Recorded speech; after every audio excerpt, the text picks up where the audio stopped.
Isabelle Maréchal. Aussi pertinente que touchante. Je suis en compagnie de Philippe Gendreau, qu'on a déjà reçu à l'émission parce que je tombe en amour avec son petit ouvrage Mode jetable. Je vous en ai souvent parlé. C'est un ouvrage que je vous ai souvent recommandé parce que on y apprend beaucoup de choses. Derrière les vêtements de chaque nouvelle tendance de la mode, il y a tout un monde, nous dit Philippe. On sait rarement d'où viennent nos vêtements. On sait pas non plus quel traitement ont eu les humains qui les ont fabriqués, quel traitement ont eu les tissus, puis on les porte, on les achète, on les porte, il y a les marques là-dedans, il y a toute une industrie qui est incroyable. Et il y avait des chiffres dernièrement à l'effet que vous qui nous écoutez, c'est peut-être votre cas, 30% des Québécois, donc on peut dire presque un Québécois sur 3, qui a acheté sur la fameuse application Temu. Vous pouvez pas la manquer, elle vous saute d'en face même quand vous la cherchez pas. Depuis les 6 derniers mois, là, c'est beaucoup de monde là, au Québec qui ont été magasinés là-dessus. Donc ça montre que l'implantation massive de ces plateformes-là, ça perce les habitudes de consommation. Philippe, merci beaucoup d'être là. Merci de l'invitation. Je voulais qu'on reparle de ça parce que depuis le sondage, on n'avait pas eu l'occasion de s'en reparler. Quand vous avez vu ça vous a surpris? Non, parce que moi j'ai l'impression qu'à chaque fois qu'on parle de mode jetable, qu'on évite les vrais sujets, c'est-à-dire qui achète. Et là, qui achète, on peut avoir besoin d'acheter des vêtements qui sont à moindre coût parce qu'on n'a pas les moyens. Donc, il y a une question sur la répartition de la richesse dans notre société. Comment ça se fait que des gens ont de la difficulté à se vêtir, à avoir les médicaments, comme vous parliez avec votre intervenant aujourd'hui. C'est inacceptable. Mais on le sait qu'il y a une fortune extraordinaire qui échappe en paradis fiscaux et que les grandes compagnies dont on parle, là, que ce soit les GAFAM dont je me suis beaucoup occupé, Google, Apple, Facebook, Amazon, Microsoft, mais Shein, Temu, qui sont des compagnies chinoises qui dévorent les marchés à grande bouchée. Alibaba, on pourrait rajouter. Absolument. Puis toutes ces entreprises-là se répartissent les achats compulsifs en ligne. Je pense déjà vous avoir entendu à la radio dire que les achats se font très tard le soir après un verre de vin. Exact. Donc, ou par ennui, tu sais, le meilleur moment là, c'est comme il paraît là, quand minuit puis 3 heures du matin, là, ça achète en masse là, parce que les gens dorment pas, ils sont seuls, puis c'est facile sur le bout de ton téléphone. Tu te commandes quelque chose un anxiolytique? Donc, la consommation... C'est vous le prof, c'est vous qui pouvez le dire. Oui, mais moi, en tout cas, je vais d'hypothèse, mais c'est que les gens ont besoin de consommer parce qu'on les a dressés à devenir des consommateurs compulsifs. Mais ils veulent pas payer cher. Exactement, mais on peut comprendre. Tantôt, j'entendais parler les gens qui ont des médicaments à payer, il faut couper en quelque part, faut se vêtir. Est-ce qu'on va se payer des vêtements qui coûtent cher ou est-ce qu'on va trouver des solutions qui nous sont livrées à la maison? Je peux comprendre qu'il y a des situations où on a besoin d'acheter à moindre coût. On a déjà parlé ensemble de tout ce qui est vêtements réutilisés, donc tout ce qui est friperie. Mais tout ça encourage encore une fois le fait qu'on doive changer de look régulièrement. C'est ça, parce que ça, c'est l'enjeu. Parce que quand vous dites, il y a beaucoup de gens sur la planète là, qui ont même pas de vêtements à se mettre sur le dos. C'est peut-être moins le cas chez nous parce que même les gens qui sont sous le seuil de la pauvreté, des familles démunies, surtout quand on a des enfants, c'est pas évident là, ça prend, puis on a l'hiver, puis on a l'été, puis bon, ça prend des bottes. Plusieurs saisons ici. Alors ici, on a quand même un besoin vestimentaire peut-être plus grand que dans certains autres pays, mais est-ce qu'on peut dire qu'on a quand même aussi plus de moyens, ne serait-ce que communautaires, pour s'entraider? Je veux en venir au fait que, en gros, en général, le commun des Québécois a plus que trop de linge.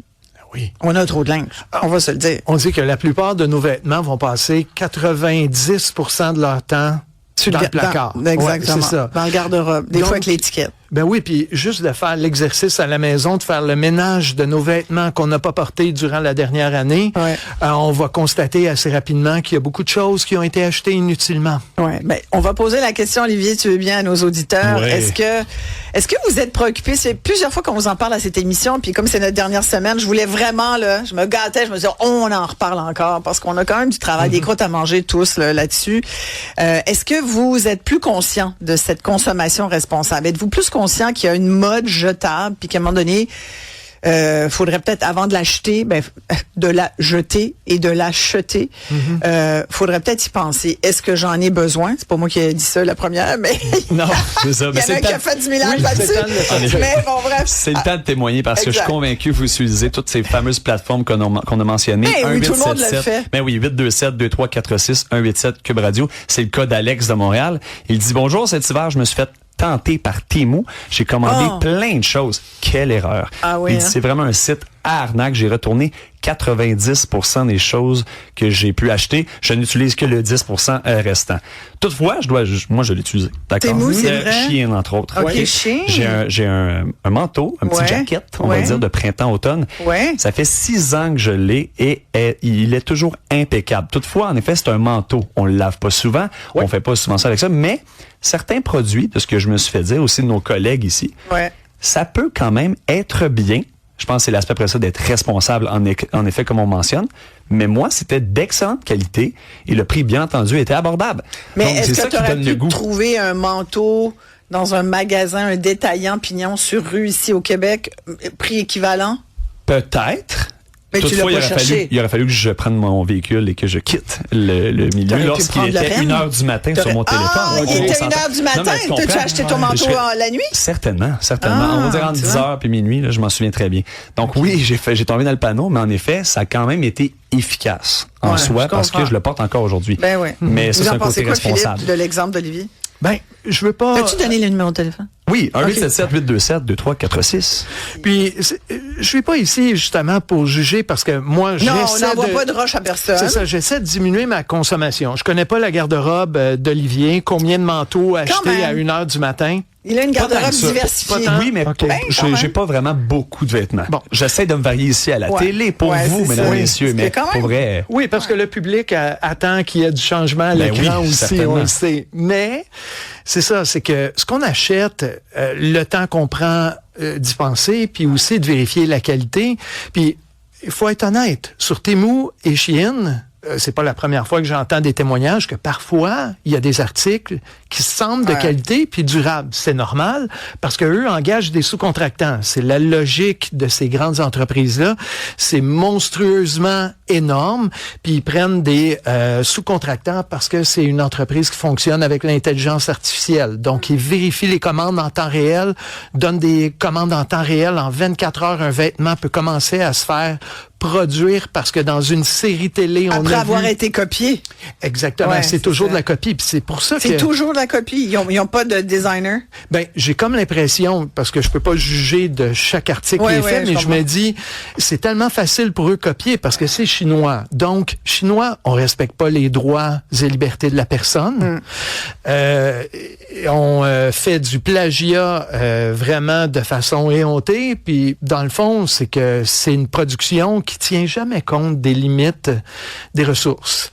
Donc là, c'est pour ça que pour moi, ayant la chance de venir encore une fois vous rencontrer, pour moi, je souhaite vraiment sensibiliser du mieux que je peux à la question de ce qu'on souhaite laisser aux jeunes. Est-ce que vraiment les applications de Temu et de Shein qui sont conçues pour amener les jeunes à jouer, à gagner des points, à gagner des possibilités d'avoir des produits à moindre coût, ben, c'est qu'on les dompte à être des compulsifs. Est-ce que c'est vraiment ce qu'on veut faire des jeunes Québécois, en faire des compulsifs dans les achats de toutes sortes? Puis, je suis prof. Ouais.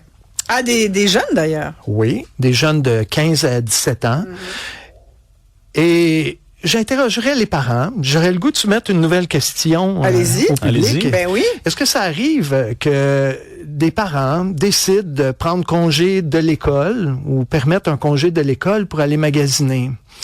Est-ce qu'on en est pour pas aller devenu... magasiner? Oui, pour aller magasiner. C'est vrai? Y a-tu des... Mais j'aimerais interroger le public. Est-ce qu'on manque parfois? Est-ce qu'on fait manquer l'école? Pour aller à en nos vacances jeunes, dans le sud? pour magasiner. Ça, oui. C'est connu, mais mais pour je pense qu'on aller est rendu à magasiner. aussi? Oui, parce que dans le fond, il y a eu la fin de semaine. On peut choisir un moment un petit peu plus tranquille au changement des saisons. Je pose la question parce que qu'est-ce qu'on souhaite donner aux jeunes en termes de valeurs? Récemment, il y avait un article qui parlait que les grands-parents sont devenus très friands de Temu.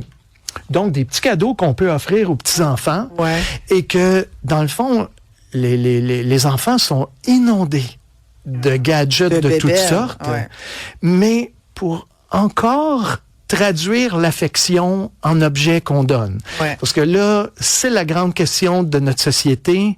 Il y a des inquiétudes environnementales et tout le système publicitaire nous amène à toujours remettre en cause ce qu'on a, ce qu'on devrait avoir, ce qui nous manque. Moi, sincèrement, moi, ça me met mal à l'aise. Moi, je me sens mal maintenant dans cette surconsommation.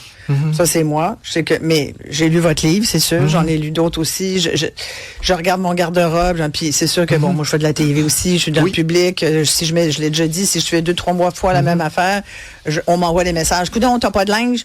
T'sais, alors, c'est comme, des fois, les gens sont raides. La plupart du temps, sont gentils, mais des fois, il y a du monde raide. Fait que c'est sûr qu'il faut, puis une fille, le monde est toujours plus demandant. Il y a toujours plus d'attente à ce qu'on ait l'air de. Puis c'est correct, là. Bon, il y a aussi, ça fait vivre aussi des designers. Il y a des chaînes de société qui restent à travailler. Mais là, c'est mon anniversaire. J'avais cette conversation-là avec ma fille, justement, hier, qui me disait, qu'est-ce que tu veux, maman, pour ton anniversaire? Puis son anniversaire est 4 jours plus tard. Mais j'ai dit, qu'est-ce que tu veux, toi, Bibi, pour ton anniversaire?